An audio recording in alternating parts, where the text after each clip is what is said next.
Assalamualaikum, selamat pagi keluarga Malaysia. Saya Firdaus Rashid Idris bersama anda untuk Berita Pagi Sarawak, edisi Rabu 9 Mac. Tenakan udang kara boleh menjadi pilihan terbaru bagi masyarakat untuk menjana pendapatan yang lumayan. Menteri Pemodenan Pertanian dan Pembangunan Wilayah Datuk Seri Dr. Stephen Rundi Utom berkata, ini kerana udang kara mempunyai nilai pasaran yang tinggi iaitu RM85 sekilogram. Beliau memberitahu kaedah tenakan udang berkenaan juga lebih mudah dan sesuai dengan konsep peternakan bandar seperti menggunakan tangki, kolam atau sangkar. Tambahnya, setiap tenakan udang kara boleh menghasilkan kitaran tuaian 3 hingga 4 kali setahun.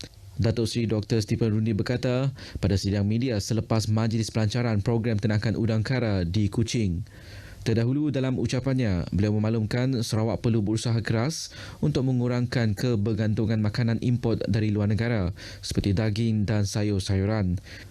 Justru katanya, golongan peternak dan petani perlu berani beralih dari skala tenakan atau pertanian yang kecil kepada yang lebih besar iaitu tahap agroindustri. Ia bukan sahaja untuk memenuhi permintaan pada pasaran tempatan tetapi juga menjamin keselamatan makanan negara. Pada majlis itu, Datuk Dr. Stephen turut menyaksikan majlis menandatangani perjanjian lesen antara Jabatan Pertanian Sarawak dan sebuah syarikat swasta iaitu Tien Yen Aquaculture Sdn Bhd bagi tujuan kerjasama penyelidikan serta pembangunan di stesen pertanian Tarat, Serian untuk pembangunan ladang komersial udang kara. Dalam perkembangan lain, hanya kawasan peternakan khinzir di Pasir Putih Simunjan yang masih bebas dari kes penyakit demam babi Afrika ASF setakat ini. Menyatakan demikian, Menteri Pemodenan Pertanian dan Pembangunan Wilayah Datuk Seri Dr. Stephen Rundi Utom memberitahu, sehubungan itu kawasan peternakan tersebut dikenakan kawalan yang ketat bagi mengelak risiko penyebaran penyakit berkenaan. Beliau memaklumkan daging khinzir yang diekspor ke Singapura juga adalah dari kawasan ternakan itu sahaja. Jelasnya sehingga kini ribuan ternakan khinzir terpaksa dimusnahkan akibat jangkitan ASF dan kebanyakan kawasan peternakan tersebut ialah ladang ternakan di Miri, Sibu, Serikeh dan Betong. Datuk Seri Dr. Stephen Rundi berkata demikian kepada pemberita di Kuching. Beliau turut menjelaskan Jabatan Perkhidmatan Veteriner Sarawak sedang mencari jalan terbaik bagi melindungi ternakan khinzir dari jangkitan penyakit ASF pada masa akan datang.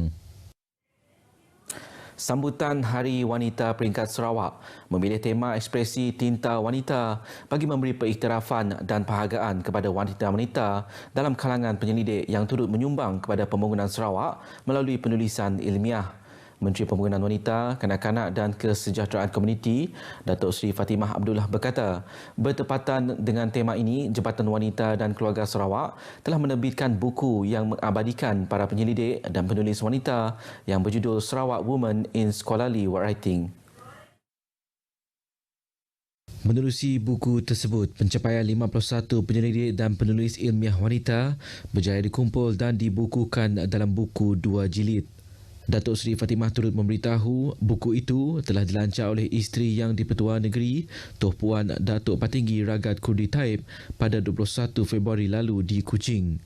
Beliau menyatakan demikian pada sambutan Hari Wanita Sarawak di Miri.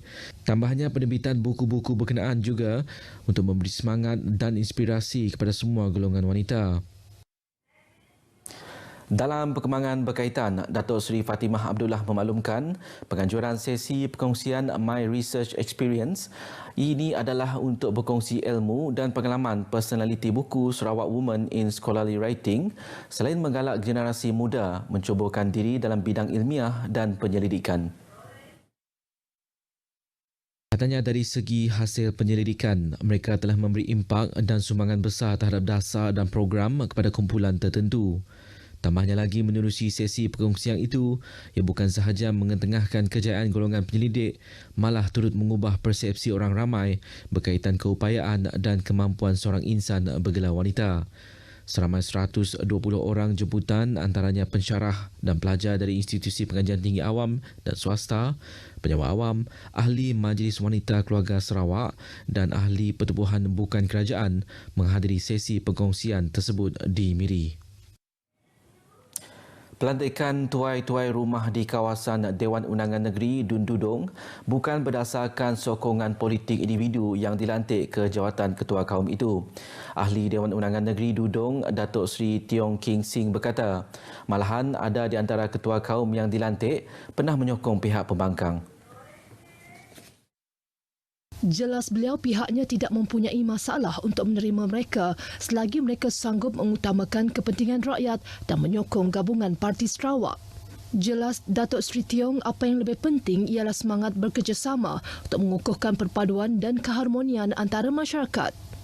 Kita mahu diterangkan kepada dia orang, kita pun tiada ambil apa-apa tindakan kepada dia orang. Kita bagi dia peluang lagi sekali, minta dia orang semua bekerja sama dan mesti mau mencapaikan perpaduan dan perharmonian dalam kaum semua.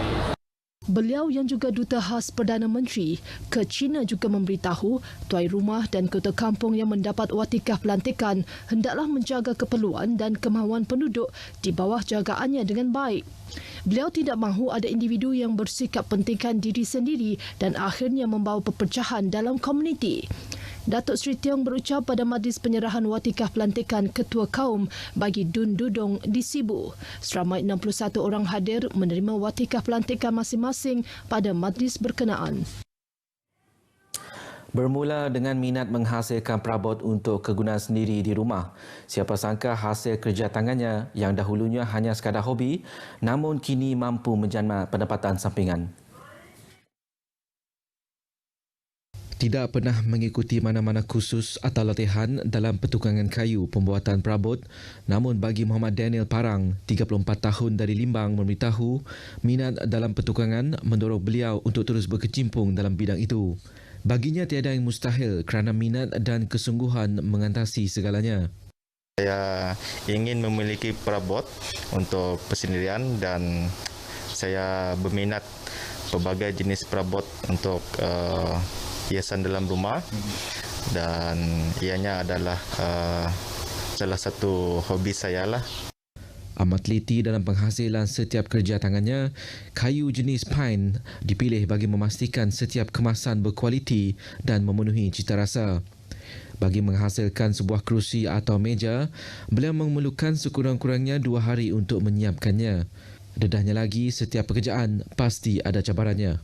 Pada tempoh hari, kami di sini di Kampung Noran dilanda banjir kilat lah dan ianya memang mengganggu penduduk setempat dan saya pun tidak dapat untuk meneruskan potongan kayu lah untuk membuat perabot.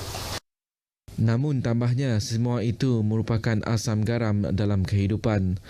Bagi mereka yang berbakat dan mempunyai kemahiran, khususnya golongan muda, ini nasihat beliau. Saranan saya untuk orang muda, untuk yang mempunyai bakat untuk meneruskan bakat masing-masing dalam potongan kayu bagi menjana pendapatan. Kadar kes jangkitan harian COVID-19 di Sarawak hampir mencecah 2,000 kes dengan 1,900 kes baru positif direkodkan semalam dan ini menjadikan jumlah kumulatif kes positif COVID-19 di seluruh negeri meningkat kepada 270,415 kes. Jawatankuasa Pengurusan Bencana Negeri JPBN Sarawak dalam kenyataan media harinya memaklumkan daripada kes itu 6 kes merupakan kes kategori 3 yang mengalami jangkitan paru-paru, 5 kes pula dalam kategori 4 yang memerlukan oksigen dan 1 kes ialah kategori 5 yang memerlukan ventilator. Manakala selebihnya melibatkan kes kategori 1 dan 2 iaitu tidak bergejala dan bergejala ringan. JPBN juga mendedahkan 4 daerah merekodkan kes 3 digit iaitu Kuching mencatatkan jumlah kes tertinggi dengan 754 kes, Miri 217, Sibu 194 dan Bintulu 154 kes. Sementara itu, 2 kes kematian dilaporkan semalam melibatkan seorang lelaki yang berumur 67 tahun di Hospital Miri dan seorang perempuan berumur 83 tahun di Kuching. Dalam kenyataan media yang sama memaklumkan, Polis Diraja Malaysia turut mengeluarkan 9 kompaun di Kuching kerana gagal mendaftar masuk ke dalam premis melalui aplikasi MySejahtera. Seramai 54 peserta termasuk pelajar Kolej Pengajian Seni Kreatif Universiti Teknologi MARA UiTM Cawangan Sarawak menyertai program Seni Visual Kreatif Contemporary Sarawak Siri 1 2022 dengan kerjasama Majlis Seni Sarawak yang bermula semalam hingga 28 Mac depan. Pelbagai hasil karya gabungan elemen tradisional dan kontemporari dipamerkan meliputi ilustrasi digital, multimedia, reka bentuk korporat, periklanan, seni cetak, arca dan lukisan. Rektor UiTM Cawangan Sarawak Profesor Datuk Dr. Jamil Hamali dalam ucapan perasmiannya memberitahu penganjuran program yang berteraskan seni dan kreatif pastinya akan meningkatkan kebolehlihatan atau visibility Kolej Pengajian Seni Kreatif dan UiTM Sarawak yang sentiasa menyokong penuh penganjuran program seni serta prihatin terhadap perkembangan seni di Sarawak. Tambahnya lagi, program tersebut juga bertujuan untuk membangunkan seni visual dan membuka peluang kepada semua penggiat seni baharu atau lama untuk mempamerkan kreativiti, memperagakan idea dan menyampaikan mesej atau suara mereka secara visual berkenaan isu-isu terkini di Sarawak. Katanya lagi, penganjuran kali ke-16 ini menampilkan pameran secara maya dan ia merupakan satu platform tepat dan seiring dengan perkembangan teknologi yang semakin canggih untuk mengetengahkan hasil karya para penggiat seni kepada masyarakat dalam rangkaian yang lebih luas. Sebuah syarikat pembinaan didakwa di Mahkamah Seksyen Bintulu semalam atas kesalahan menyebabkan kerosakan kepada kemudahan rangkaian iaitu kabel fiber optik 48 kor bawah tanah. Kesalahan itu dilakukan pada 2 Julai 2017 di kilometer 34.53 dari stesen TM Tatau menghala ke stesen TM Bukit Singgalang dalam daerah Bintulu. Mengikut pertuduhan, syarikat Musyiati Nusajaya JV Sdn Bhd telah melakukan kesalahan di bawah Seksyen 235 Akta Komunikasi dan Multimedia 1998. Hakim Mahkamah Seksyen Bintulu Sharifuddin Abdul Rasa dalam penghakimannya menjatuhkan hukuman denda RM20,000 terhadap syarikat tersebut. Sekian berita pagi Sarawak edisi Rabu 9 Mac. Keluarga Malaysia, layari portal berita RTM di berita.rtm.gov.my untuk perkembangan sahih sepanjang masa. Assalamualaikum dan jumpa lagi.